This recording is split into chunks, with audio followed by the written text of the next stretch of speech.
I first came across rhino horn trade in 1995. I went along with the Metropolitan Police in the raid, and we went into this particular pharmacy. I went underneath the counter and pulled out a metal tin, opened the metal tin, and inside was a rhino horn sitting there in central London, where half of it had been shaved away for medicine.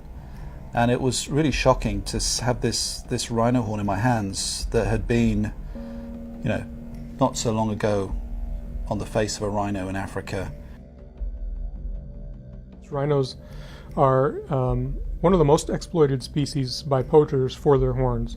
A rhino horn is literally worth its weight in gold, making them extremely valuable to poachers who take great risks to go after rhinos and kill them for their horn.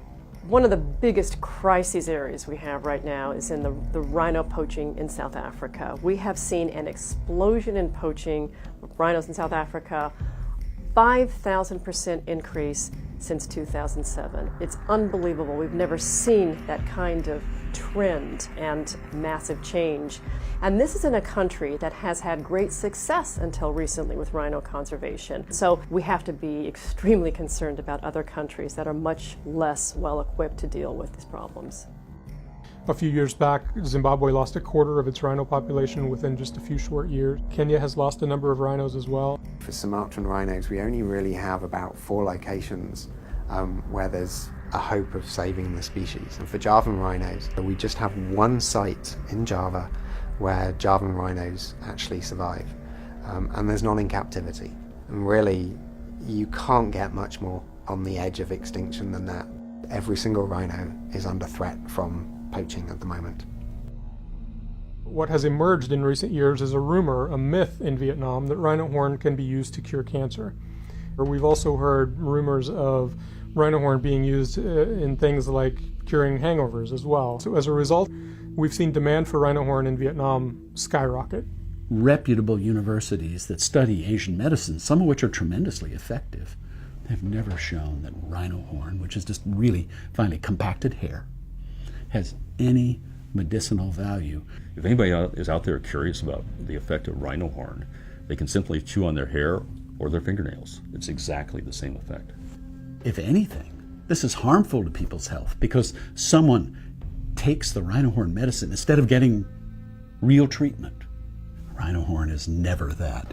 It's nothing but a waste of money, but it's making a lot of people rich, and rhinos are dying all over Africa because of it. I think people don't understand how many animals are killed and how savagely they're killed. I mean, it's just slaughter of the worst sort. I mean, rhino killed, its horns cut off. And brutality, there's no other way to describe it, just brutality.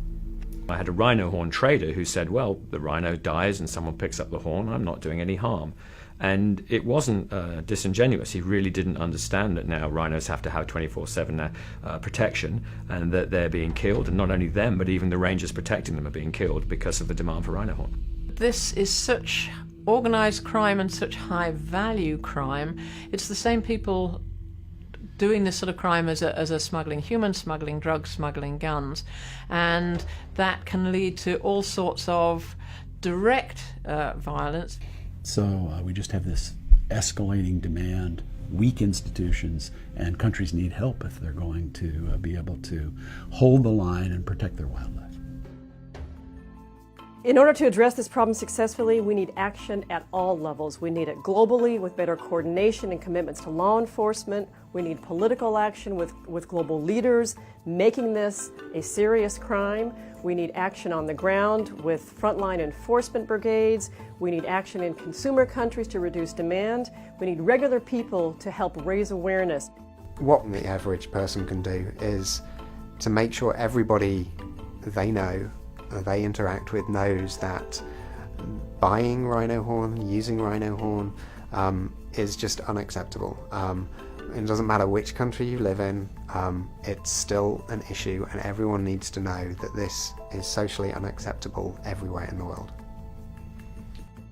What we need to do is have people understand that these things aren't a cure for cancer. These are things that need to belong on that rhino, and that if they're wiped out, it's going to make a massive mark on society. We are going to need to be held responsible for future generations. Why didn't we save the rhino? Why didn't we protect these species? And I think that we have to take a stand now. So we're asking people to join us in that stand, and we just hope that people watching this will actually do that with us.